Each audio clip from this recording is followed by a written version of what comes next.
अस्सलाम वालेकुम दोस्तों। आज आप लोगों को मैं बताऊंगा कि हज़रत मोहम्मद सल्लल्लाहु अलैहि वसल्लम जब इस दुनिया में आए और उस टाइम अरब में क्या हालत थी नहीं थी, उस टाइम क्या हुआ नहीं हुआ, उसी के बारे में आज आप लोगों के सामने मैं ये कुछ पेश करूंगा। आप इस वीडियो को ध्यान से देखिए और वीडियो में अंत तक बने रहिए। आप मेरे चैनल में आए हैं, चैनल को लाइक करिए, सब्सक्राइब करिए और एक प्यारा सा कमेंट्स कर दीजिए। चलता हूं, मैं आप लोगों को डिटेल से बताता हूं कि पैगंबर हज़रत मोहम्मद सल्लल्लाहु अलैहि वसल्लम के समय अरब की हालत क्या थी। ठीक है, मैं आप लोगों को कुछ लाइन पढ़ के सुनाऊंगा, उसके बाद फिर आप लोगों को समझाऊंगा अपने लैंग्वेज में। ठीक है, क्वेश्चन है दोस्तों, संदेशता के समय अरब की हालत। संदेशता किसको कहा जाता है? हज़रत मोहम्मद सल्लल्लाहु अलैहि वसल्लम को। ठीक है, अरब के रेगिस्तान की सख्त हालात में रहने वाले वहाँ के लोग अपने जिंदगी के लिए मुख्य तौर से पड़ोसी देशों से व्यापार पर निर्भर थे। मतलब दोस्तों, उस टाइम वहाँ के रेगिस्तान में बहुत ज़्यादा गर्मी हुआ करता था, इतनी गर्मी जिससे कि कुछ अनाज खेती बाड़ी कुछ भी नहीं पॉसिबल था, जिसकी वजह से आसपास के देश, जो पड़ोसी देश बोलते हैं, उन लोगों पे ये निर्भरता व्यापार के लिए। मतलब वो लोग वहाँ से ऑयल और भी जो कुछ खाद्यान्न है उसको यहाँ भेजते थे और यहाँ के लोग व्यापार करते थे, अनाज जो भी खाने पीने का सामान वहाँ पहुँचता था। ठीक है, स्थानीय अनाज की पैदावार बहुत कम थी, वहाँ पैदावार हो रहे थे लेकिन बहुत ही कम, और लोग मुख्य तौर से पशुपालन व्यापार आदि में व्यस्त थे। जो जानवर का पालते थे उसी को बेचते थे, उसी का व्यापार करते थे। खून खराबा, झगड़ा, मारना, लूटना और दूसरे कबीले जनजातियों से खून खराबा करना, झगड़ना, मारपीट करना और लूटपाट करना अरब में आम था। उस टाइम काफ़ी गुंडागर्दी, लूटपाट, चोरी डकैती बहुत हुआ करता था अरब में। बदले की प्यास कभी नहीं बुझती थी। जब दूसरे जाति के कई सौ लोग की हत्या कर दी जाती थी अपने जाति के एक इंसान के खून का बदला लेने के लिए। मतलब वहाँ पे जाति धर्म में काफ़ी लोग बढ़ गए थे, जो जिस जाति के थे, अगर किसी का कुछ हत्या कर दिया तो बदले में, एक के बदले में 100 हत्याएं करते थे उस टाइम। अरब अपने वंश और परिवार पर बहुत ज़्यादा गौरव, मतलब गुरूर किया करते थे और उनके राष्ट्र के दूसरे जनजातियों को नीचा और तुच्छ समझा करते थे। मतलब अरब जो है अपने वंश यानी अपने परिवार को काफ़ी ऊंचा समझते थे और उस दौरान बाकी जो कबीले के लोग होते थे उन्हें नीचे समझते थे। जिनके जनजाति कबीले छोटे होते या जिनकी कोई जनजाति नहीं होती, वह उनसे घृणा करते और उन पर अत्याचार करते। और यही नहीं, अरब एक राष्ट्र के तौर पर अपना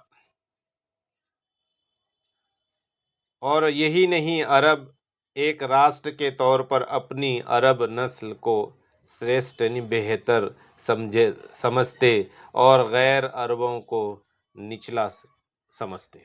मतलब उस टाइम अपने जो वंश है अरब के लोगों को वो एक अच्छा ऊंचा कौम, अच्छा ऊंचा नस्ल के लोग समझते थे, बाकी के जो अदर नस्ल के लोग होते हैं उन्हें नीचा समझते थे। मूर्ति मूर्ति पूजा उनमें बहुत आम हो गई और उन्होंने भक्ति शुरू कर दी थी। प्राकृतिक चीजें जैसे सूरज, चांद, जानवर, पत्थर, मूर्ति, आदमी, औरत और दूसरे काल्पनिक चीजों की उनके पास हर परिवार की एक विशेष मूर्ति होती और विशेष अवसर जैसे जंग, बारिश, पैसा, संतान, औलाद आदि के लिए अलग अलग मूर्ति भी होती।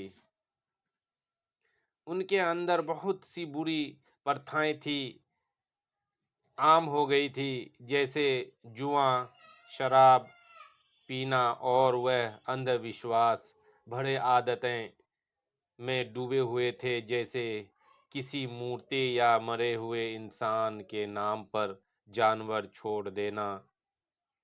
वह जादूगर ज्योतिषी और लापता चीजों का पता जादू से बताने वाले को बहुत मानते और शुभ अशुभ चीजों में मानते थे। उस टाइम अरब के हालात दोस्तों ये थे कि हर चीज यानी कि एक अलग अलग कबीले में लोग बटे हुए थे, और जो उस टाइम लोग अपने मूर्ति पूजा अलग अलग चीज़ों को, हर एक नस्ल का अलग अलग कुछ ना कुछ आइडेंटिटी होती थी, उसी को वो लोग मानते थे।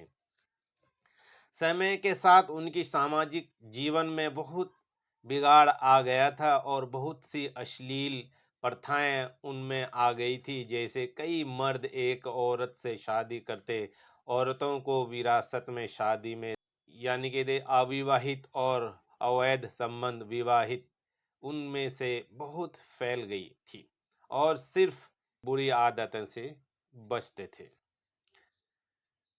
मतलब कि दोस्तों उस टाइम जुआबाजी, शराबी काफ़ी ये चीज़ काफ़ी एक आम हो गया था, और एक दूसरे के बुरी नज़र से देखना और अविवाहित अविवाहित संबंध बनाने में कोई एतराज़ वगैरह नहीं थे। काफ़ी यानी कि कुछ काफ़ी जुल्म हुआ करता था। गरीबी के डर से अपने बच्चे की मार देने की प्रथा उनमें आम हो गई थी। मतलब गरीबी की वजह से जो भी कोई बच्चे जन्म हुआ करते थे उस टाइम मार देते थे, क्योंकि गरीबी है, खिलाएंगे पिलाएंगे क्या। खास तौर से लड़कियों को वह जिंदा जमीन में गाड़ देते, शर्मिंदगी की भावना से और इस ख्याल से कि लड़की परिवार के लिए अपमान लाएगी। लड़कों को खास तरजीह दिया जाता था, क्योंकि वह जाति की लड़ाकू बल को बढ़ाते और अपने पूर्वजों का नाम आगे ले जाते।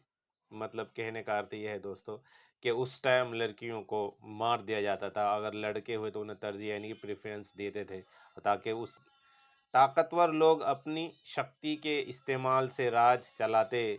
दूसरे लोगों की संपत्ति और माल खा जाना, खास तौर से सामाजिक तौर से कमजोर लोग जैसे विधवा, अनाथ, गुलाम आदि का, और कमजोर जातियों को लूटना उनका रोज का काम था। उस टाइम चोरी डकैती, जो विधवा लोग हैं, जो गरीब लोग हैं, ऐसे लोगों के साथ काफी लूटमार किया जाता था। ताकतवर लोग जो बदमाश टाइप के होते थे, उनके अंदर कुछ अच्छे गुण भी थे, जैसे अक्सर अरब गरीबी में जीते थे, फिर भी वह अपनी मेहमानों अतिथि की बहुत अच्छी तरह से सेवा करते। यहाँ तक के अनजान प्रवासियों की भी बहुत मेहमान नवाजी की जाती और मदद की जाती। वह वादा निभाना और रिश्तेदारों से अच्छा बर्ताव करने को अच्छे गुणों में गिनते हैं। वह अपनी जनजाति कबीले के लोग और सरदारों के प्रति बहुत ज़्यादा वफादार रहते, और अपने जनजाति के लोगों की सुरक्षा करने के लिए पल भर भी नहीं सोचते, चाहे उनकी कीमत उनके अपनी जान से क्यों ना देना पड़े।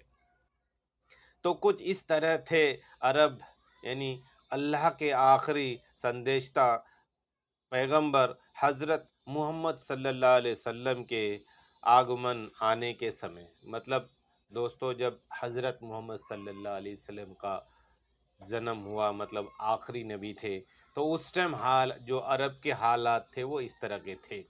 उसके बाद क्या हुआ, क्या बदले, फिर आगे हम नेक्स्ट वीडियो में आप लोगों से मैं बात करूंगा कि हज़रत मोहम्मद सल्लल्लाहु अलैहि वसल्लम जब इस दुनिया में आए, फिर उस टाइम अरब में क्या हालात हुआ, क्या बदले नहीं बदले, वो सारे डिटेल से आप लोगों को मैं आप लोगों के साथ मशवरा डिस्कस करूंगा दोस्तों, इस तरह के कि उस टाइम क्या हालत बने वहाँ पे जब हमारे हज़रत मोहम्मद सल्लल्लाहु अलैहि वसल्लम इस दुनिया में आए।